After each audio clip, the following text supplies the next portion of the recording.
Good evening, ladies and gentlemen.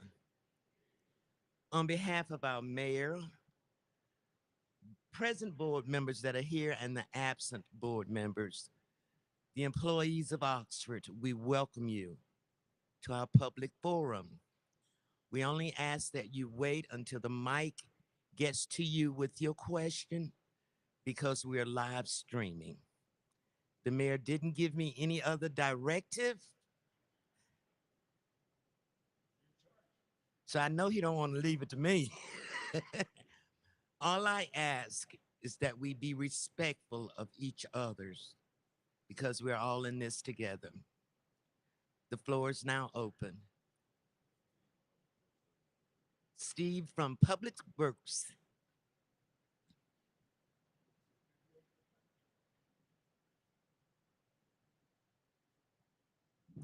Good evening, everyone. Thanks for having me up here first. Get to, I get to break the ice. Okay. Okay. Ready? I think you got the wrong one. You have the wrong presentation.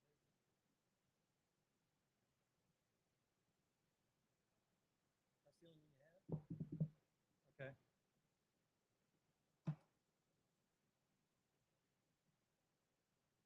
Okay. That's fine. Well, we're going to ad lib this. We're going to just read off a cheat sheet. Okay.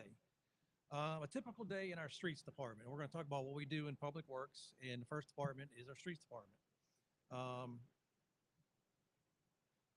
Right now, we maintain over 39 miles of streets, including pothole patching, tree trimming, stormwater line maintenance, and we service almost 4,000 homes every week. We provide yard waste collection that includes limbs, branches under 4 feet in length and less than 200 pounds. And we also use a trash truck to remove these items. Bulky items are collected weekly. That includes furniture, mattresses, tables, chairs, things like that. And we collect white goods on Thursdays, and owners must call in advance to pay a $15 fee. That includes washers, dryers, refrigerators. We also do street sweeping every week. We clean about 20% of the city streets every day, and that enables us to clean this entire city every week. And every Friday, my staff comes in at 4 o'clock in the morning to clean the downtown area. So if you're up bright and early walking around, you might see my guys down there cleaning the streets. Okay. And another thing that we do in the streets department, we provide leaf collection to every resident every week from mid-October until mid-January. The remainder of the year, your leaves must be bagged in clear bags or put on a tarp.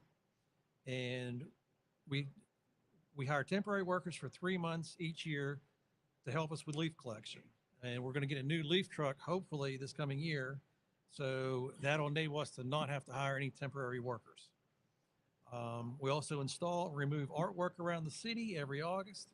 And we currently have 10 pieces of artwork, and we're thinking about expanding to 12. We also install street signs when they are old or damaged by vehicles.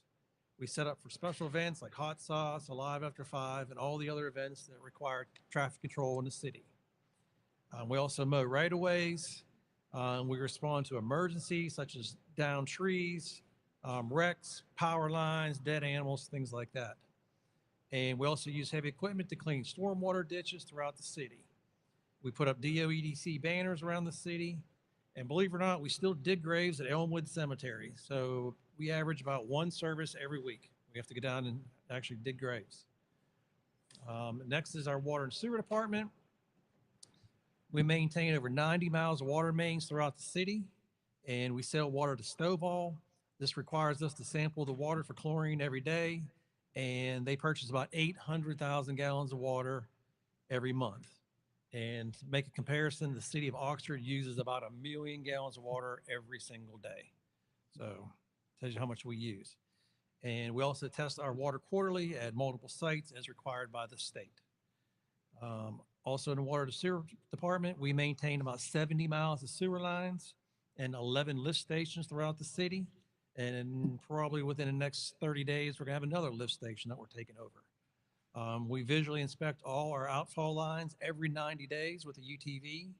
And we have about 40 lines of sewer lines that you cannot get to in a vehicle. You actually physically get out and walk or ride the ATV.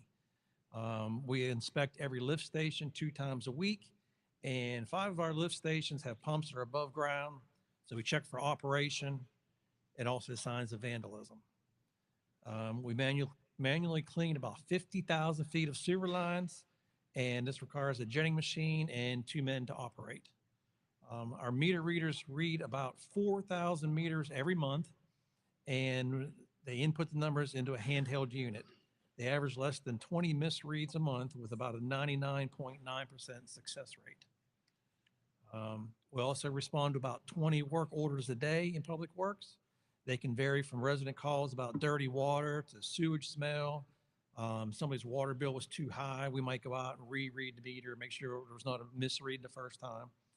And our locator, he actually goes out and does about 15 locates a day. And this means he's got to find the water and the sewer line. So if a contractor comes in and wants to dig for whatever reason, he'll find the water and sewer line so the contractor doesn't hit them. Okay. And we also have 3 water towers throughout the city. 2 of them are 300,000 gallons, and one is 750,000 gallons, and that's over on Industry Drive. Our buildings and ground staff, we maintain 5 city-owned buildings. We do all the HVAC, plumbing, electrical, mechanical, structural, everything that has to do with the buildings, we try to do in-house. Some stuff we do need to sub out, but we try to keep the cost down and do it in-house. We also oversee the Elmwood Cemetery mowing, and we have a custodian that cleans City Hall, Police Department, and Public Works every single day. Our buildings and grounds also, they mow about 25 different areas around the city, and we trim 120 holly trees every year. We maintain about 20 flower beds throughout the city and about 20 to 25 large, large flower pots in the downtown area.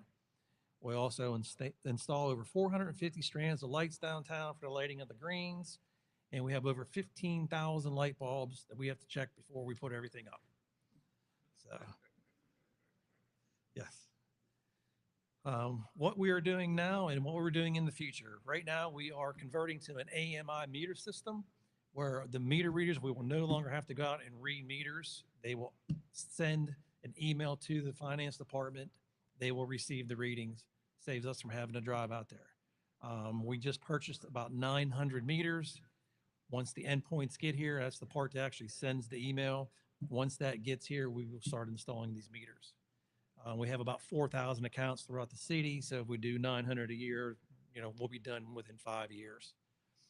We also have an ADA transition plan. We have a firm walking our city sidewalks. They visit each city building. They identify locations that might not be accessible to handicapped citizens, issues with the sidewalk or just, anything like that. Bathrooms where handicapped person wouldn't be able to get inside or outside. They're going to identify all those locations, and then we're going to make a budget so we can go in and fix all these locations. Also going to make it easier for people to apply for a job. And in this coming year, we're also going to add 3 new employees in the landscaping department so we can branch out, start mowing some different areas around the city, some places that we have never mowed before. We're also going to add new employees in the streets department. We have to help with the stormwater. Right now, we can't keep up with all the stormwater issues throughout the city and driveway inspections. As most of you know, we probably have close to 4,000 new homes coming in over the next few years. Each driveway needs to be inspected twice, once before they pour, once after they pour. So that's 8,000 trips out there we are going to have to make. We're also replacing vehicles. We have some that are 150, 200,000 miles. They're just wore out. We will be replacing those over this next budget.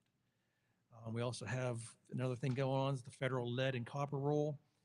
The federal government is requiring us to identify all of our water lines throughout the city by October 16th of this year. We use multiple methods to verify the type of lines, Granville County tax records. Any home built after 1988 will not have lead or galvanized lines, so they're automatically exempt. We go out and field verify it, stuff like that. Different ways we're verifying what is in the ground. What else do we have here? We also have sculptures downtown. Like I said before, we've got 10 sculptures. We would like to add 2 more. And we're going to focus on Granville County artists. What we've been doing over the past few years is focusing North Carolina artists. We're going to scale it down, trying to really focus on Granville County artists. Okay. And then we're also planting trees in the downtown area. I don't know if anyone's noticed, but we've planted some new trees, removing the dead holly bushes and just trying to replace them with some different items and make it look a little bit better. And I don't see Grace Kelly here, but I'm sorry, Grace Kennedy, but she has been a wonderful help for all that she has done for us. She has picked out the flowers and helped design everything. So I'd like to say thanks to her. And that is everything I have. Should I take questions or do we wait? Okay, does anybody have any questions? Okay.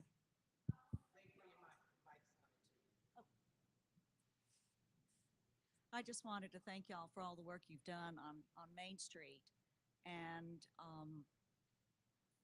putting the medians in and everything. I think it has slowed down traffic. It's so much nicer to walk downtown now. On Saturday at 9 o'clock, there's a group of volunteers meeting in front of the post office. The city has sort of broken up the ground and added some more soil. So we're going to be planting trees and not trees, bushes and flowers there. Yep, we spent the past few days tilling everything up. They have. We got yeah, fresh seen that. topsoil. We're ready to go. So if anybody wants to come down 9 o'clock, you said Saturday morning, we're looking for volunteers. Yes, Shouldn't take long. If everyone's there at 9, we could be out of there by 11. right. Thank you. Okay.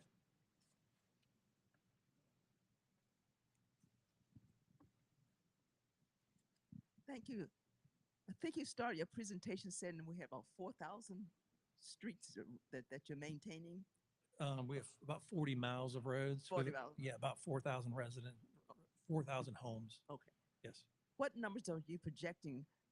Sister Cheryl Hart was here and she was listing this in the paper about 10 or 12 different projects going on. When that's complete, how do those numbers change do you project? What would the new numbers be 5 years from now? Or what are your projected time is? You probably need to talk to Cheryl. I'm not sure how many homes we're going to add every year. If I had to guess, 250 a year, but it all depends on the economy. If the economy gets better, interest rates go down, we'll add a lot more homes. If interest rates go up, it'll probably slow down a little bit. Does this all foretell sort of growth in your staff as well to maintain all of this? Yes, we will have to maintain all the streets. We'll have to do leaf pickup, stuff like that, all debris. So yeah, and then anytime someone's a new home, if there's a water line break, we have to go out and fix it, things like that. That means you have to replace the asphalt, you have to replace the curb and gutter, sometimes the sidewalk. So it's a joint collaboration between my departments to get that done. So, Thank you for your effort. thank you very much. Okay, thank you, everyone.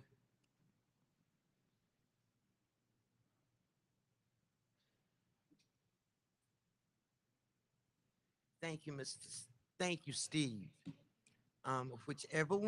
Whichever department head is next.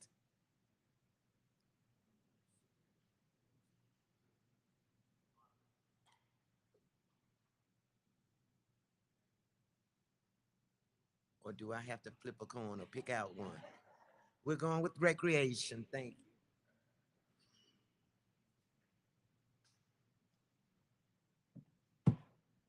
Steve's tall. Good evening. My name is Tina Cheek, and I'm the Parks and Recreation Director here in Oxford. And I'm just going to go over a few highlights from this past year and talk about a few other things. So 2023 was the North Carolina Year of the Trail, and the plan was to every county to do events throughout the state of North Carolina, trail events, and we had to log those events. And Granville County had 5 events in 2023, and my staff actually did all of those events. So we were very excited about that, and we definitely wanted to make sure Granville County was on the map for that. Granville Street Park basketball court installation is scheduled for late late April to mid-May. Hicks window installation is scheduled for mid-April. If a bunch of you know, probably that building was built in the 40s, and the windows are original to the building, and so they leak. And we're getting those replaced this year, so we're really excited about that. If you've been out to Lake Devon, the Spillway Bridge is in kind of bad shape, but we're actually having that replaced probably around the week of May 27th. We have a floating walkway that'll be installed closer to the middle of July. We've added several new programs, National Trails Day Hike. We've done a couple of cookout and canoe events, Sounds of the Night hikes, an adult glow-in-the-dark egg hunt, a mother-son beach party that's coming up in May, sorry, and an outdoor camp. So we're busy trying to add programming to our schedule. Our maintenance team, my department has two programmers, an indoor and outdoor programmer. And then we have a maintenance staff of 3 people, and I'll talk about them in a little bit. But our maintenance team this year has worked really hard to provide several services to assist in lowering the cost of contracted projects within the department. And any of these things we can do in-house, like Steve said, give us the opportunity to decrease the cost of the overall project. But our staff removed the Granville Street and Oxford Park playground equipment and surfacing, removed fence at Granville Street Park, cleared tow drain outlets and principal spillway outlets at Lake Devon, and the team also completed a stormwater repair at Hicks Playground. Additional maintenance projects for this fiscal year include removing the Lake Devon Spillway Bridge, constructing boardwalks at Lake Devon, and building a small parking area at Granville Street Park to go with the new basketball court and playgrounds that are out there. Pickleball is on track to exceed the previous program high of 3,570 participants that we set in fiscal year 19.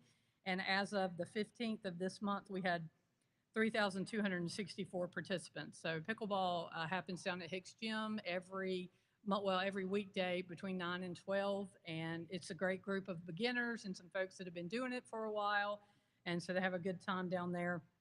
We also do senior walking in the morning and in the afternoon, and then from 2:30 to 4:30 every day we have open gym. And our open gym is primarily for basketball at this time. We have a project for Hicks Steps, concrete repairs, and then a mural.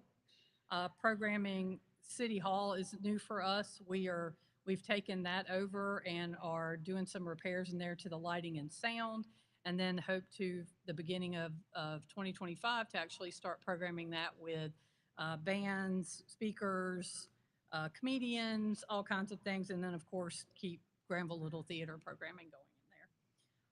And then this year we were excited to do our first Shop with a Cop pickleball tournament, and we're planning on doing 2 more of those this year to raise funds for our police department when they do the Shop with a Cop event. This is just a quick highlight of our participation. Spring baseball this year, the green is the high previously to this fiscal year. So we've exceeded all of our previous high participation limits with the exception of basketball, but that's actually starting to pick back up. That kind of went way down after COVID and hasn't rebounded yet. But we have this year 345 participants in our spring baseball program. We had 316 was our previous high. Volleyball is 209 and previous was 163. Fall baseball, we're at 193 and we had 180 before. Fall volleyball, 137, 112 was our previous high. Basketball was 179 and our previous high was 97. So I feel like we'll probably get that right on the right track this next season. And then our summer camp, we had 223 participants, and previously we had 202.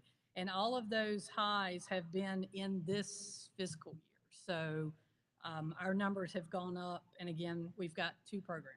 So these guys are doing a great job.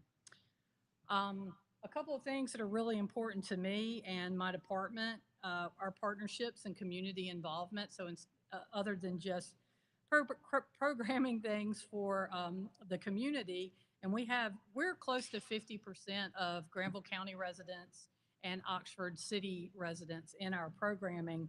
And so it's really important for me and my staff to get into the community and be on these different groups and steering committees and things. But we partner with the Girl Scouts and Eagle Scouts. They're doing projects out at Lake Devon. They help us with cleanup days. Granville County Schools, we work with the Career and Technical Education Program. I'm on a steering committee for them. We go to a lot of the programs that they put on.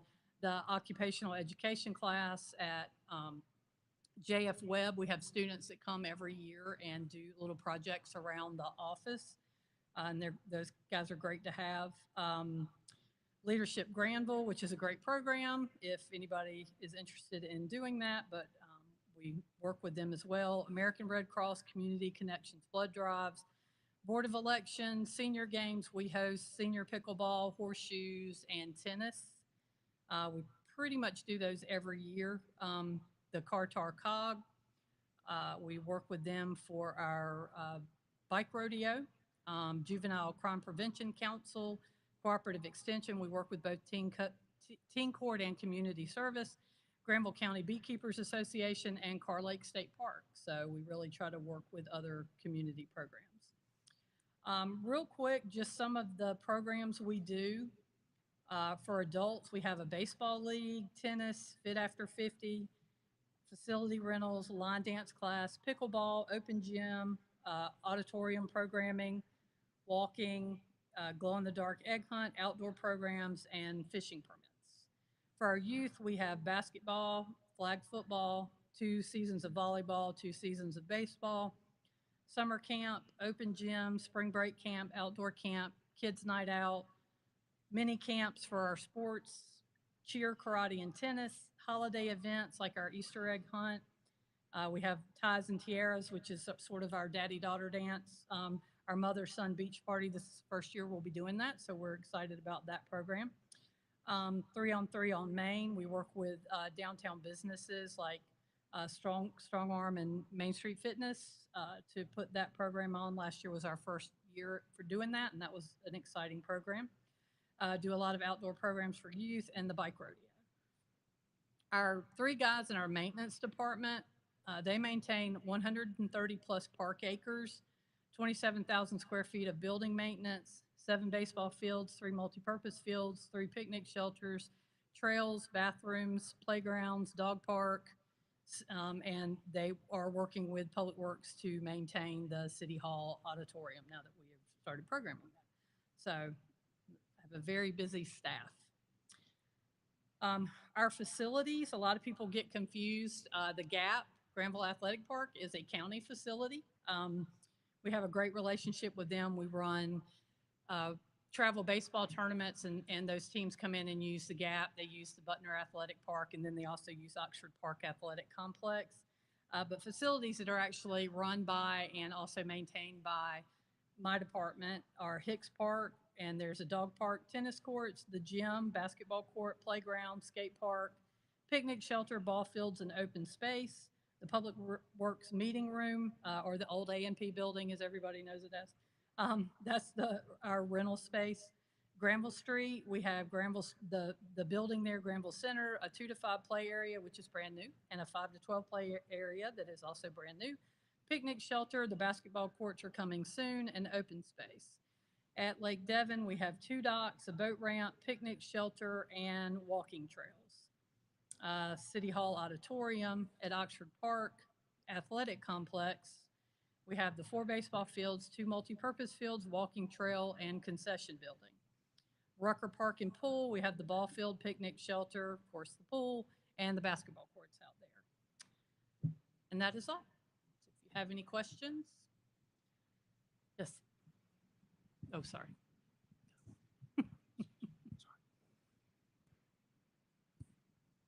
I heard you reference the pickleball in the morning hours. Yes. Is there any plan to have any in the evening hours? Because of all of those programs that I listed, we do not have time in the evenings to have open time for in the gym for pickleball or anything for that matter. We have a hard time. We can every now and then get a rental in there, you know, a team that wants to practice or something, but that gym, that's it. That's all we've got, and it makes it really tough. I would love to, and we may be able to do it sporadically, but yeah, I know, 9 to 12, that's a tough time. So, and only because I'm trying to be your favorite department, I have some giveaways back there on the back table, but you can vote later. It's fine. But y'all made this. Oh, you do have a question. I was going to say I was getting off easy. Well, Yes, ma'am. really, just want to commend you on the diversity of the programs. And I also want to say I did note that you indicated that 50% of participants actually live outside of Mhm. Oxford. And I want to thank you for making it financially feasible for them to do so. I had the opportunity to play in the league a few years ago, and I was very pleased that the cost to participate did not prohibit me from playing. So thanks for looking out for those out in the county. and Absolutely. allowing them to play, and Yeah. commend you on the job well done. Thank you. Appreciate that. Is that it? Really? That was easy. Thank you, Tina, our Recreation Department. Again, I don't know who's gonna be next, but I'm gonna get our chief of the fire department because he keeps. I didn't do it. I didn't do it. I didn't do it. See,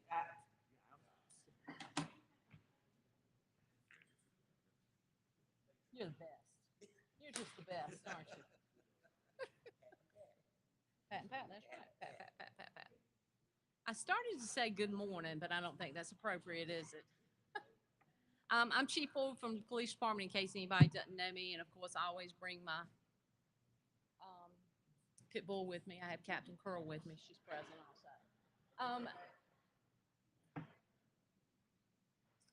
Just want to talk about a few achievements that the police department has had over this past fiscal year. Last October, November timeframe, we implemented a new body camera program. The program that we were operating with prior to this new system was about 17 years old.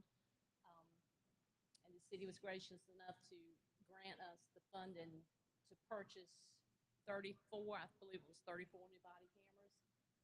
We also implemented what is referred to as an early warning system. Early warning system is for employee accountability. That system falls under the new Police Reform Act that was issued out last year through the state of North Carolina. And what that system does with the information that we feed to it can be any type of instance the officer's been involved in, motor vehicle crash, whether it's their fault or not, use of force, those type of reports are entered into the system. And what that system does, we have set that system up so that once an officer reaches a certain number of a particular type incident, then the system will send us an email and tell us, hey, you need to go to this and you need to look at this particular order and what's been going on over the last few months. It just kind of keeps us in check so that we're giving and providing good checkups to our officers to ensure that they're following policy and procedure. Education is a big ticket for us. This year alone, we have totaled 3,792 total training hours for the police department. And of those total training hours, it has resulted in general instructors for the state of North Carolina, law enforcement management graduates, a drone deployment operator, and advanced and intermediate law enforcement certifications who are issued by the governor of North Carolina. And I added the education in there because I think that's an important piece for the community to know, that we just don't attend a police academy and that's all the training we ever receive.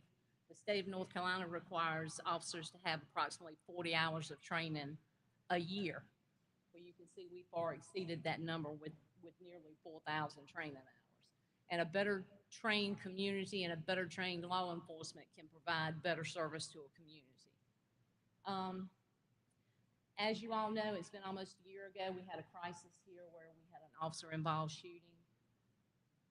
my officers, the whole department, along with some from the fire department, 911, and EMS services, we all attended with a crisis recovery team through the North Carolina League of North Carolina Law Enforcement Assistance Program.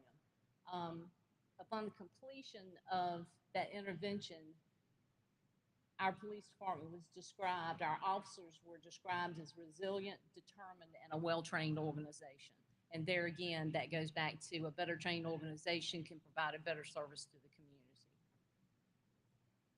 Our goals for our current goals and certainly our goals for the next fiscal year are retention, recruitment, to implement field force training that provides law enforcement with instructions on how to handle protest types of situations, the actions, the legal consideration, and the responsibility of a mobile field force team. Say that 3 times. And crowd control methods. We also, in addition to this training, we want to train 2 more of our own officers to become firearms instructors for the state of North Carolina. And the captain and I have been working feverishly for about a year now on a succession plan for retiring officers within the next 3 years. How many? We have about 4 officers. 4 to 5 officers retiring from the police department. That's going to be about 200 years of service, 200 years of training, and just institutional knowledge that the city will be losing. So I think that was the last one. Does anybody have any questions? I know I ran through that pretty quick, but any questions? Yes. Yeah, I can't hear. He's bringing you a microphone around. How you doing? My name is Jason Duncan. Doing good. Since the implementation of the new body cam system, has any officer been flagged or have any seen disciplinary action from that?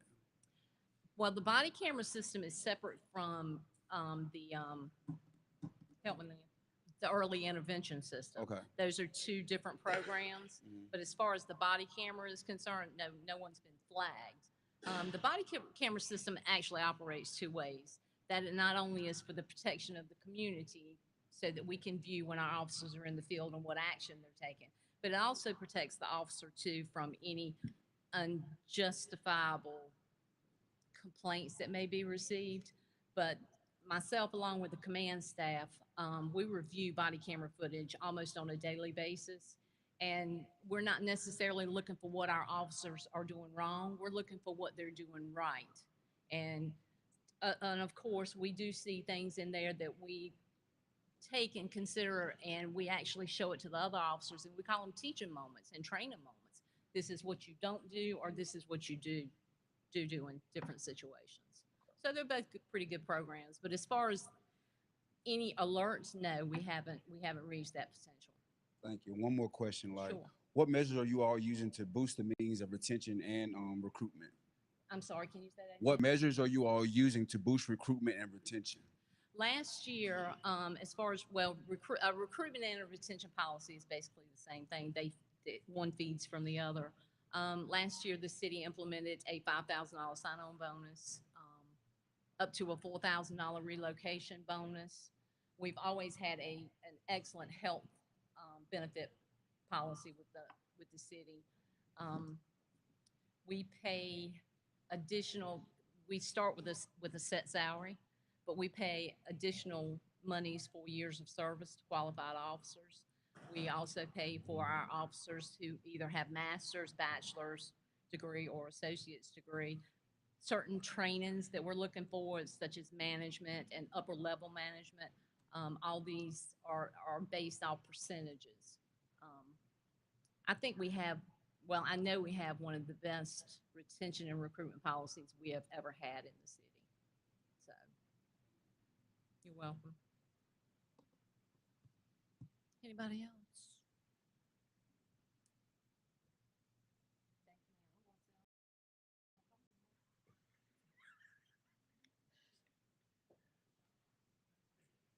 Now I get to call out our chief.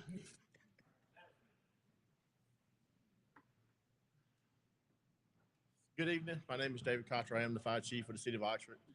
Last week, I actually highlighted the department, where we came from, how we got here, the service offerings that we have, the training, what we get looking towards the future, what we need as far as additional fire department, substation, things of that nature. We get a lot of questions about one of the things I talked about last week, which was inspections. So instead of going back through the presentation from last week, I'm just going to expand on it and kind of highlight our inspection process and what goes along with it, and hopefully answer some of those questions today that we usually get during the course of the week. Go ahead. So two of the main questions we get when we show up at a business, whether we call ahead or show up unexpectedly, is why are you here? And then when we offer a suggestion or mandate, what authority do you have to tell me what to do? So we're going to talk about that tonight. Go ahead. Required inspections. So we have multiple inspections on a calendar year. We have single-year inspections, 3-year inspections, and then it moves on out from there. So if you look at the schedule right here, you see that we have every year that we're going to do a high hazard assembly. Schools, we do twice a year. Restaurants, which is part of the assembly process. Daycares, group homes, 3 years. We're doing business, mercantile, and storage. And as needed, it's going to be new construction, upfit, alterations, and complaint driven. We don't like the complaint driven, but it's a necessary evil when you do business. Somebody goes in and changes something and doesn't go through the inspection process with either with us or with the city pulling permits, or even with the county building inspections department. So we have to go in and look at it and see if it actually can be done the way it was done, or if it needs to be done a different way. Remember, inspections are all about the safety. It's the safety of the patrons, the safety of the business owner, the safety of anybody that comes into that business for any kind of event. And also what people don't think about, and it was highlighted last October, is the adjacent buildings for the big fire that we had downtown. So inspections make sure that the firewalls are intact, sprinkler systems work, things like that, to keep the adjacent buildings from burning down. And we all want to keep business in operation. It employs people, it offers a livelihood to the owner, and it also puts money in the city's coffers or the county's coffers through taxes to make sure that we can offer some of the programs like Tina was talking about, okay? So going to the authority, we are sworn. So we take an oath when we get our inspections, whether we're 1, level 2, or level 3, and we have to go by several things. One is the IFC, which is the International Fire Code. There's the North Carolina edition, which is 2018, and it's reviewed about every 5 years. We go by the IBC, which is the International Building Code, same schedule, about every 5 years. Law and admin tells us what we can do legally, what we cannot do. So if I had to come to a business because of whatever reason and lock the doors and pull the power, I've got to have a legal standing or precedent in order to do that. I can't just go in there because it's my attitude and it's my will to do it. I've got to have a reason to do it. So law and admin, the Oxford City Code of Ordinances, which are reviewed anytime there needs to be an adjustment. If we go back, we find out that a code of ordinance, doesn't apply anymore. I'll give you an example. One of the things in the books from years ago that's no longer there was the fire department had the right to buy, purchase, and use dynamite for demolition. So if you had a conflagration downtown and buildings were burning, then you could blow up a building in between two to stop the fire from progressing to another one. That's no longer applicable, unless y'all want to give me that permit. Okay. So it has to be looked at and has to be changed. General statutes from North Carolina, those are changed as needed. And the NFPA. NFPA is the big one. There are 300 volumes to NFPA. Each book ranges from about that thick to about that thick. And we have to be familiar with each one of them. They don't all apply. We have to reference them when we need them. I'll give you a couple examples. NFPA 101 is the Life Safety Code. That's the general code for fire safety. NFPA 13 deals with sprinklers. NFPA 58 deals with gas. It's the gas code for natural gas, LP gas. So depending on what we're inspecting, it's the code book we're going to reference. And those are changed every 3 to 5 years. So that's where the authority comes from when we take that oath and we're sworn in, okay? So what we're looking for on the inside, electrical hazards, blocked exits, things that shouldn't be there, any kind of safety hazard, such as a sprinkler system that's untested, not working, we're going to address that. Overcrowding, unpermitted construction. If we walk into this building right here And the last time it was permitted, it was going to be the assembly that we have at this point. But we walk in and there's 2 additional walls built, electrical has been run, things that nobody ever approved. Then we had to go back and look at it and say, how did that happen? Who did it? And then what can we do to make it right? So we're not there to be the bad guys. We're there to make sure that everybody goes into a safe environment and leaves a safe environment. Okay? Outside, this is the one we get questions on a lot. You know, why are you reviewing plans? You know, what do y'all have to do with the plan reviews, and why do you look at streets, and who says that you have the authority to tell us where to put water lines, hydrants, things of that nature? We're looking at overhead obstructions. We're looking at road width, weight limits, approach and departure angles, combustible materials, and we also do emergency planning. And to kind of dive into that a little bit, we have a truck in our station that weighs 63,000 pounds. It's not going to go on any road and any bridge. So, excuse me, I said it the wrong way. It's not going to go on all roads and all bridges. Let's put it that way. The truck is 9 foot 11 inches tall. It is 8 foot 4 inches wide, and it's 46 foot 1 inch long. So when you look at subdivisions and cul-de-sacs and turnarounds and construction for houses and apartments, you've got to take those into account. Another thing you want to take into account is how far is that apartment or the townhouse set back from the curb. So we have a 75-foot area, we have a 95-foot area. If the grassy area between the curb and the building is 150 feet, the truck's not going to do any good to get the water to the upper levels of that apartment building. So we look at all this. We want to make sure that the hydrants are placed where we can actually use them. Give you an example. This happened in Raleigh in 2007.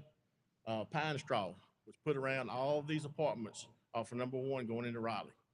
One of them caught fire. The wind was blowing. It went to the next one, the next one, the next one. 32 townhomes were damaged due to the nature of that combustible material, that pine straw, stacked up against combustible material, which was that there was a short stack of bricks for the foundation, but then it was vinyl siding and ordinary combustible, which is like plywood behind it. Once it caught one, it went to the next one and the next one and the next one. So now we have rules in place that say that depending on the size of it, that pine straw may have to be 10 foot from the building, 15 foot from the building, or maybe 30 foot from the building. Or that brick wall has to be so high in order for that combustible materials not to touch it. So it's all about fuel load. Departure angles. This picture is not as clear, but you can almost see the tailboard of that fire truck touching the concrete. So we look at that. We look at, can we get our truck in the driveway, and can we get it out? Can we get it up the road, make the transition from one road to the next? All those things come into play, and that's why we work with our other partners, at the city, such as engineering, to make sure that we all agree that it's going to fit their need, but also fit our need. If we can't get the fire truck to the call, it really inhibits how we're going to respond to that call and the job that we're going to do. Okay? The one on the right is a fairly narrow road, and people park on both sides of it. Like I said, that truck is 8 foot 4 inches wide. Trees overhang, so we may have to go around the block to come in a certain way or go the other way. The one on the left is an aerial picture taken with a drone of the roundabout. If you see the the concrete portion of the roundabout, see how it's that wide, and before it goes into the dirt or the plantable portion, that's a mountable curb. So when that roundabout was put in, we had a say-so in it, and they fixed the curb on the edge of the roundabout. So when we go down Main Street, we can actually drive up and over the curb to get down Main Street, coming out of town. Those are things that we get in on the front side. We don't find out the facts. And if you do things first and ask permission to start with, you don't have to spend money on the backside to fix the problem. So those are things that we look at as well. As the truck said, the truck is 46 foot 1 inches long. It's not going to bend around that roundabout. So we have no choice but to mount it and go over top of it. Emergency planning. Since the hot sauce's inception, y'all have seen us up there. We have a tent up there. We have a first aid station, but there's so much that goes on in the background that you never see. We have helicopters that are on standby. We have emergency medical services that walk through the event. We're watching the weather continuously to make sure that's okay. We have firemen staged because that day is kind of hard to control the overcrowding because we have so many people downtown and they're visiting the individual stores and going in. We're just making sure everybody's safe while they're at the event. We want them to come and have a good time, but in the background, we're going to operate and make sure that if something happens, we're ready to respond. and we're in each section. We divided up into 4 sections, ourselves, EMS, and law enforcement, with police department. If you see one of us, you probably see the second entity beside them. We walk in pairs, we walk in groups. That way that we can respond quickly if something happens. So that's the emergency planning side of it. So like I said, inspections and what the fire department does is just not limited to responding to calls for service for fire and smoke detectors, things of that nature. We actually get into the enforcement side and administrative side as well. So I just want to talk about that a little bit tonight. But anybody have any questions? Yes, ma'am.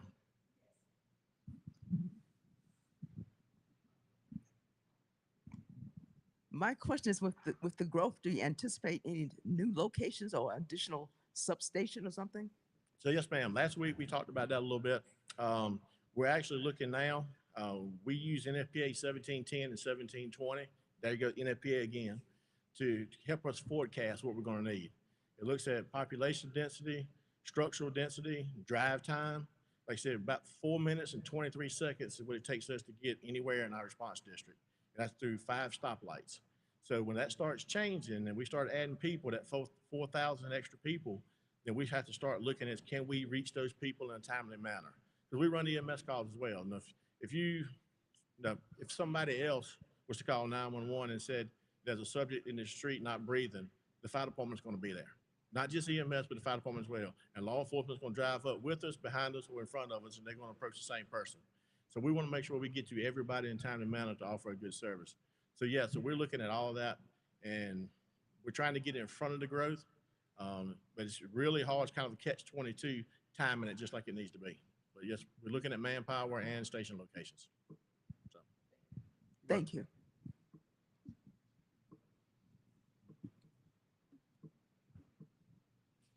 Is that it? Sounds good. You're back. Thank you, Chief. I'm going to wait until I'm instructed as to who's next.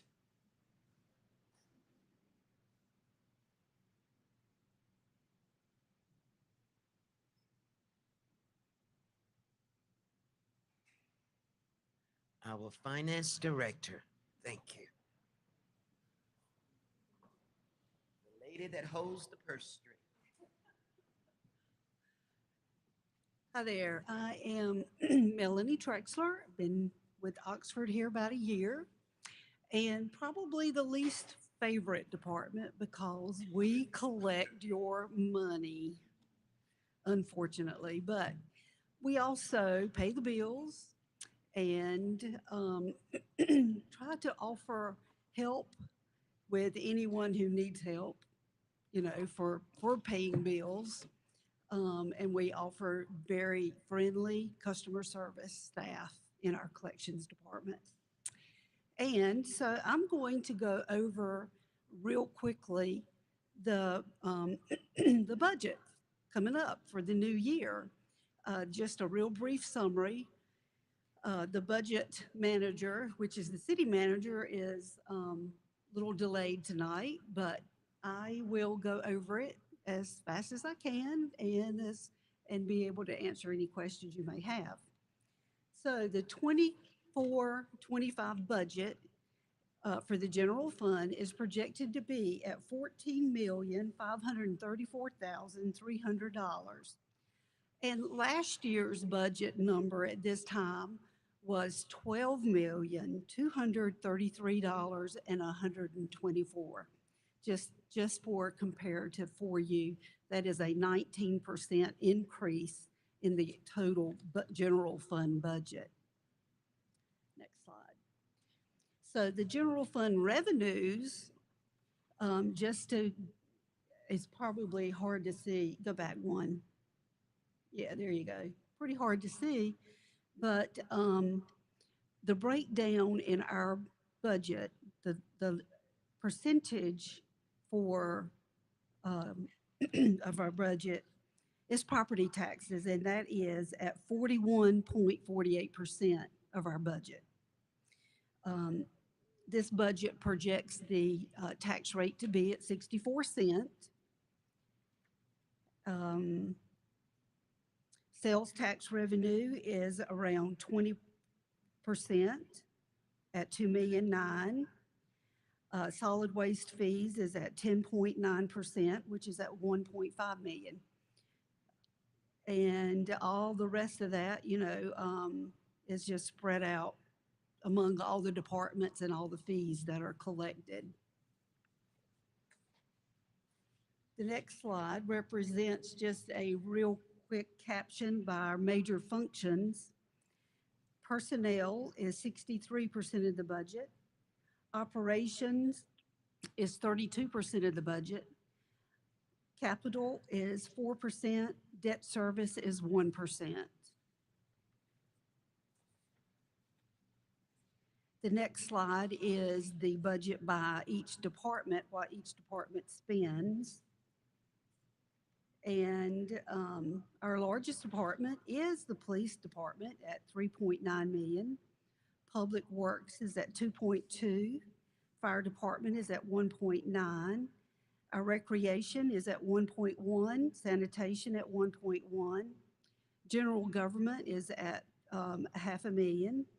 The executive is at 788,000. Human resources is at 211. Downtown development is at 233.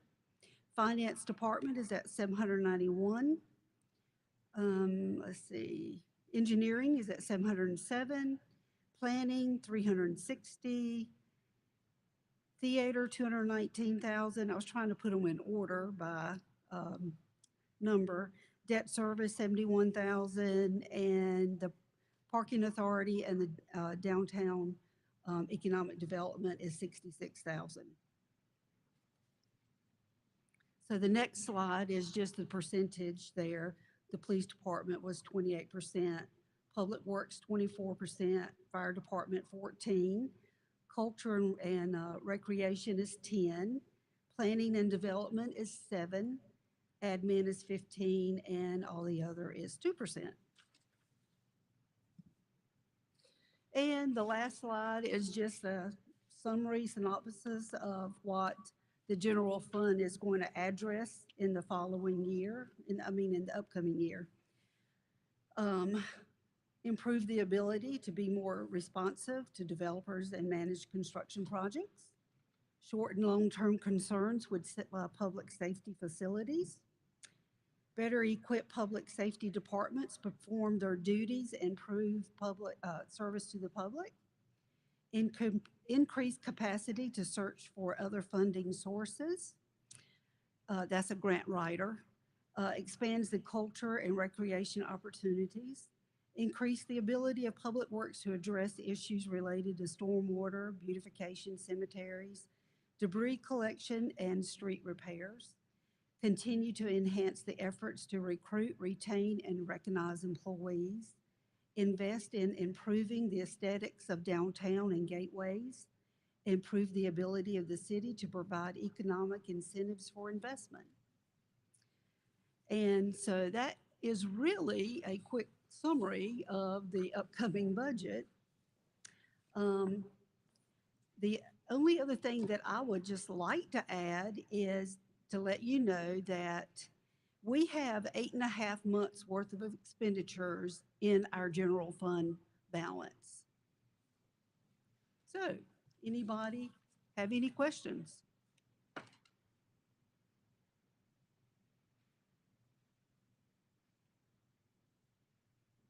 Wow, that's great. That's great. Hmm.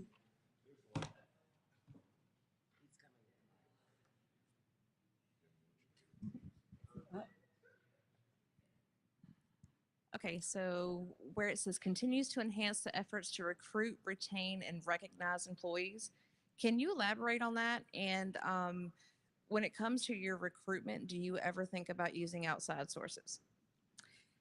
Well, our HR director is not here tonight. However, I will go back to her slide and try to answer your question. I think she spoke last week.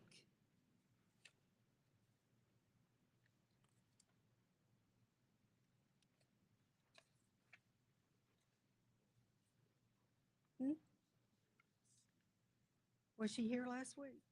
Mhm. I'm sorry, I'm kind of fumbling here, trying to find her sheet. Okay. Um, so she is, they're adding a administrative assistant to their group there to help out among her planning and engineering. Increasing the employee recognition and appreciation program, software upgrades to allow for applications to be taken online. I think she's doing outside advertising in places. So I think, you know, she's not against using other recruiters. So does anybody else remember anything from her presentation last week that was here? But that's, I mean, you know, we're looking at, she's looking at some additional HR software. Yeah.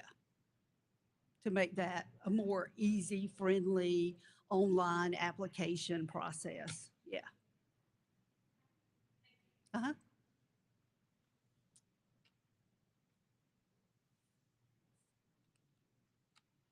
Wow, y'all made it way easy.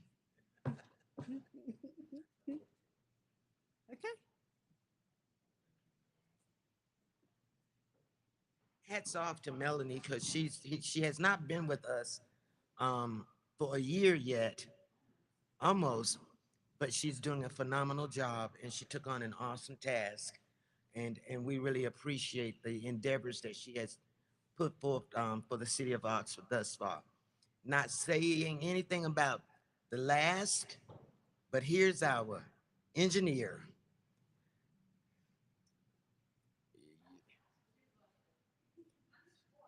Oh, she's supporting, so that's it for our department heads.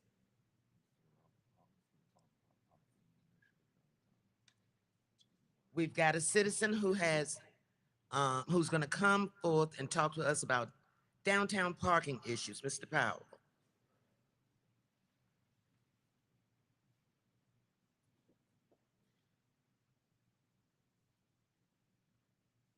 My name is Robert Powell, and thank you for having me here. You know, if you lived in Oxford, and we always go back to when Oxford was very different, which was about 7 years ago, and you could go downtown and there was nobody there on a Saturday. It was incredible. I mean, I think many of y'all remember that. Oxford's changed. We're changing every day, and you can go into Strong Arm on a Saturday morning, and there are people from everywhere. Creedmoor, Rougemont. Oxford is starting to be a place that is a designation because everybody thinks this is a great town. We offer a lot. We're friendly. I think Guillermo will tell you, he's amazed when he first moved here how friendly and engaging the people are here. So we have a good town, but one of the problems this parking task force was created because we've got a lot of issues with parking. Everybody has an opinion of the ways to fix it. And some of them are good and some of them are bad. And some of them, I'm not going to say what could happen, but what we want to do is the first thing we're doing, and the fire chief is helping us, is we want to identify our resources. Where are the parking spaces? Are they being utilized properly? Do people know where they are? We have parking all over Oxford. I'm sure a third of us don't know they're there or available. So what we're trying to do is get an inventory of all the spaces that are in existence, try to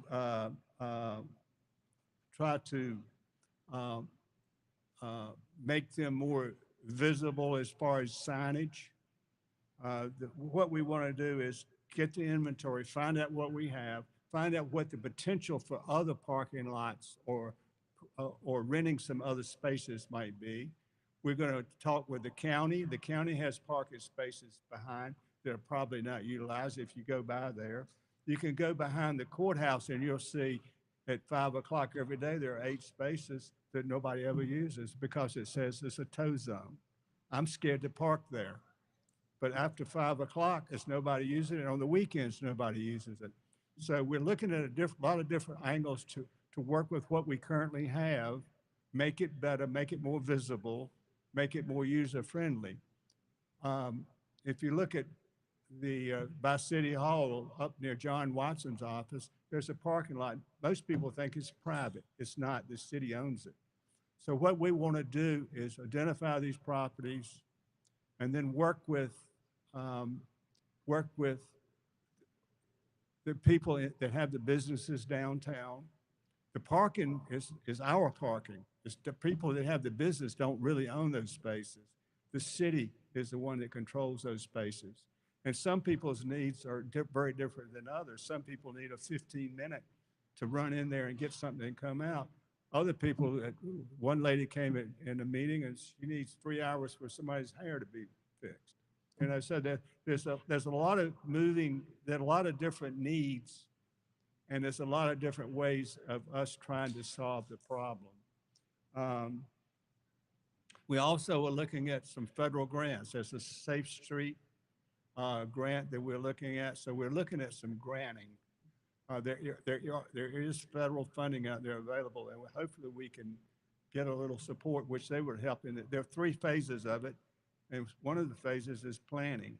So we've got 2 things to look at. We got a short-term look, and we got a 10-year. We need to look out, way out, because the dynamics of this town will change, or are changing, as the police chief and the fire chief will tell you. We want to look at, and I think the city is considering some cameras on some of the alleyways and some to make everybody feel safe. If you have to walk around Oxford, you want to always feel that you're safe. And that's why we want to have some. We're looking to have cameras in certain sections of Oxford. Another thing, we think signage is very important. And my high-tech son or these young people can do it, but we need to have the city parking to be able to get it and pull it off of the phone and say, I can park here or I can park there. You can use Google Maps and those kind of things. And the important thing is to eventually, when we decide the direction we're going in, is having good signage so that people know where they're going, what's available. Because we do have spaces and we just need to make a better use of them. Does anybody have any questions? I just want to comment that these presentations have been amazing tonight, and I've learned so much. And I used to be on the city council, but when I was on it, it was so quiet around here, you couldn't even, you go to sleep at the meeting. But if you don't, any questions? So we're working on this, and we're going to make it, we're getting a lot of input. We're getting input from the businesses. We're getting, sending out some paperwork to all the businesses for their response. And we're also working with people in the community because it's all about a community thing. And when we make a decision, we'll finalize what we really want to do over the long term. We're looking for the support of the whole community because we're going to all have to do it together. Okay, thank you.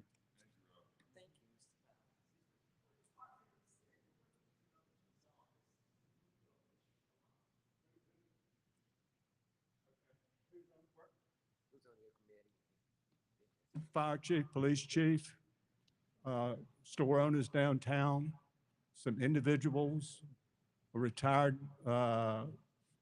people that are older, people that are younger. When will we see the outcome? We have a meeting, we're going to start having a meeting every 2 weeks. And when we have a meeting every 2 weeks, it forces us to move faster. But we still need to communicate with the businesses, and we need to have a better inventory of what we have available. And then we need to work with the city and the court system. And all of these things have to work together to make it work well.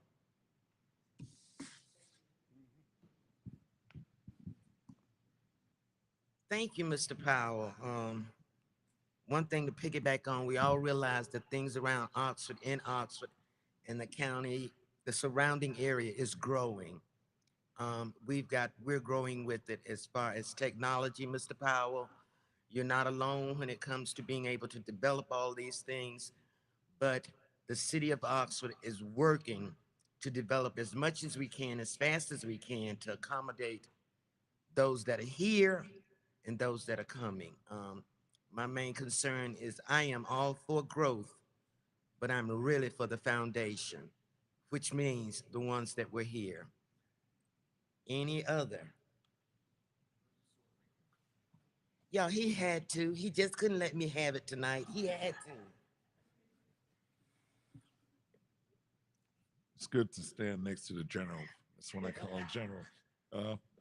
One other thing we didn't say, Mr. Blasco, we installed 2 solar lights on Main Street, one in front of the courthouse, one in front of Dutra's law firm. We're doing a test space, and when it comes to the alleyways and so forth like that, we're testing them. We probably move them this week with the Public Works Director choose to do so.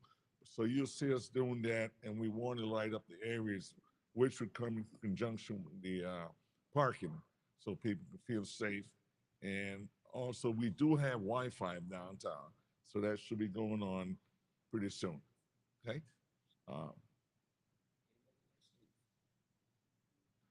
I just want to know, I keep trying to bait him into it. City manager, I just want to bait him in, come and address the public here, and then we can wrap it up. And any other question, we're here to answer.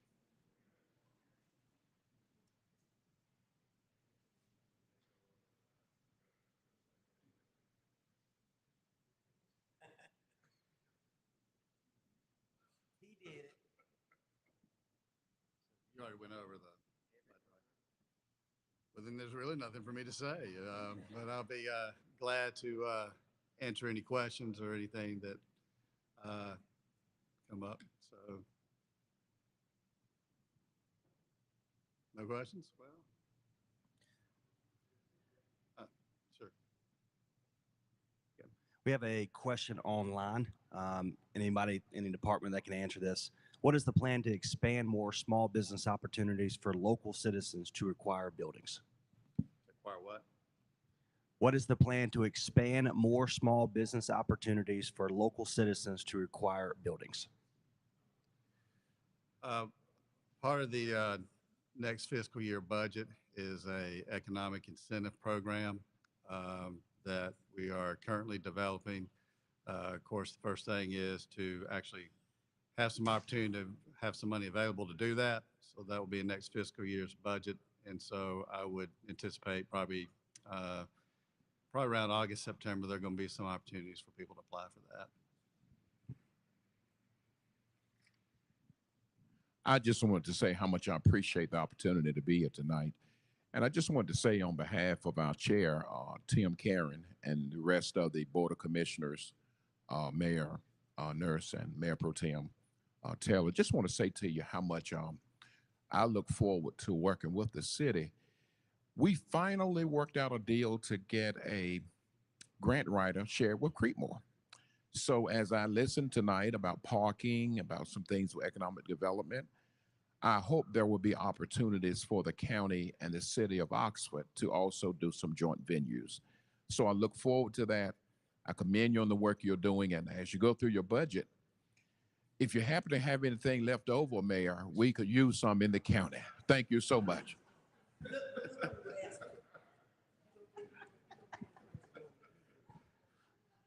All I know is Drew said he has all the money you need and could give it to all the other municipalities. So.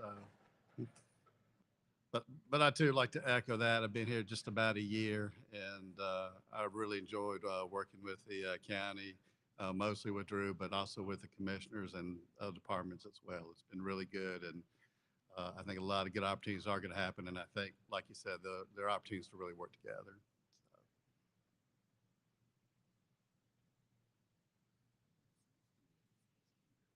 Any other questions?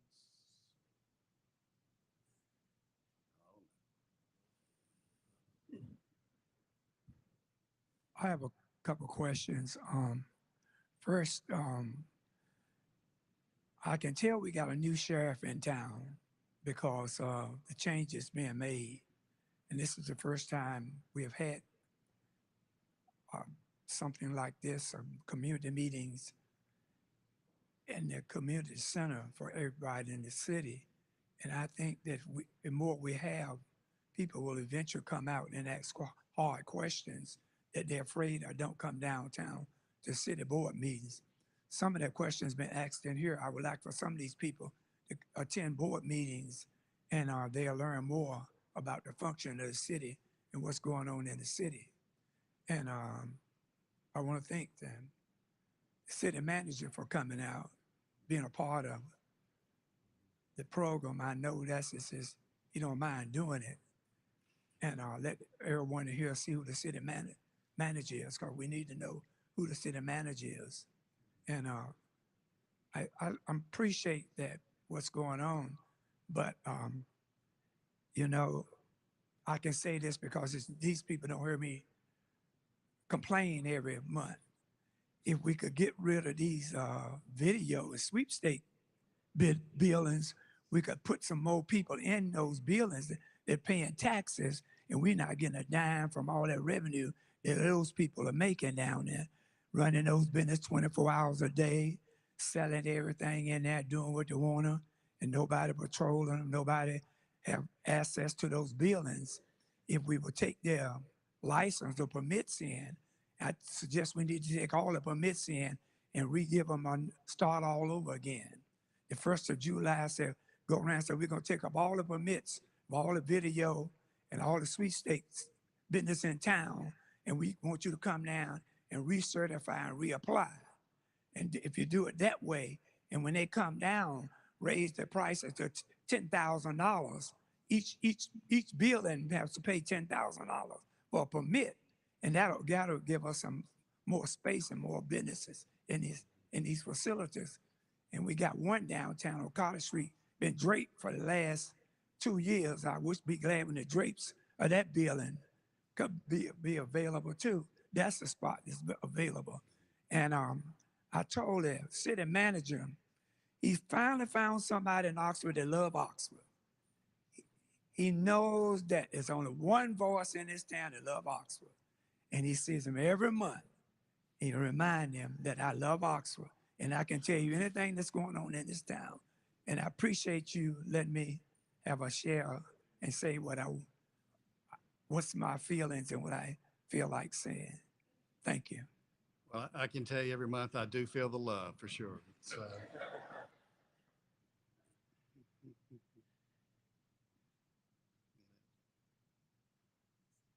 Well, I'll just say again, having been here almost a year, it's certainly been a pleasure to be here. I've really enjoyed being here, to have a wonderful staff to work with who's been very supportive, as well as, of course, the commissioners. And just looking forward to the future, because I think a lot of really good things are going to happen with everybody pulling together. So thank you very much.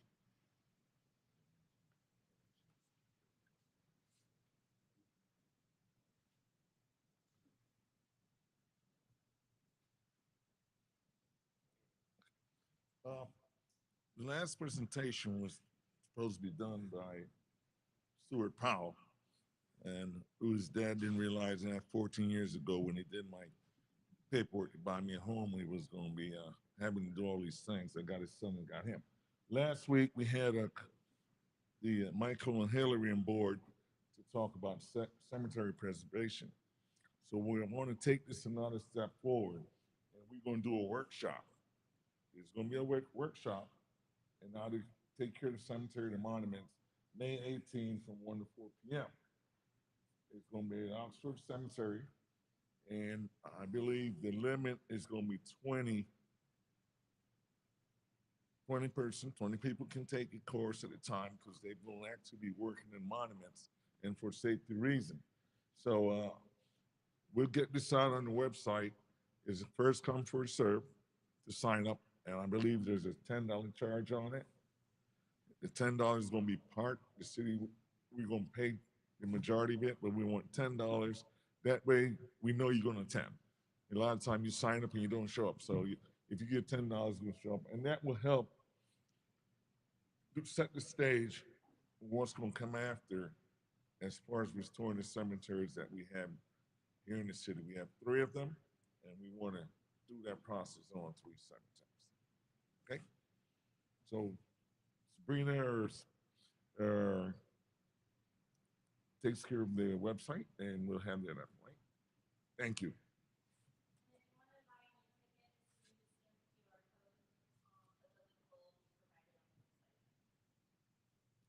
Mr. McCoy just gave me an announcement, so you want it read out?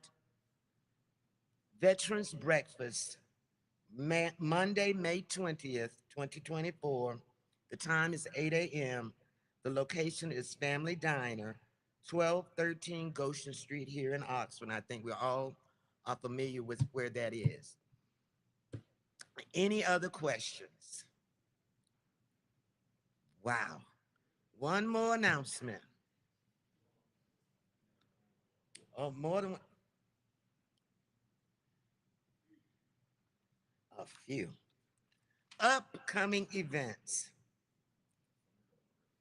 Let me get to February's gone. June 7th, Music on Main. August 9th, Music on Main. September 6th and 7th, Hot Sauce Festival. October the 26th, Spooktacular. November the 2nd, Holiday Open House. November 9th, Veterans Celebration. That's us. That's me. November 23rd, Small Businesses Saturday. December the 5th, Lighting of the Green and Christmas Parade. December 14th, Jingle and Mingle. This is going to be on our website. You've got an early invitation to all the activities that are going to be going on around the city and in the county. And if you're in doubt, go to the website. There's a lot going on. A lot going on. If there is nothing else, on behalf of the mayor, the Board of Commissioners, city staff, and manager, we thank you all for coming.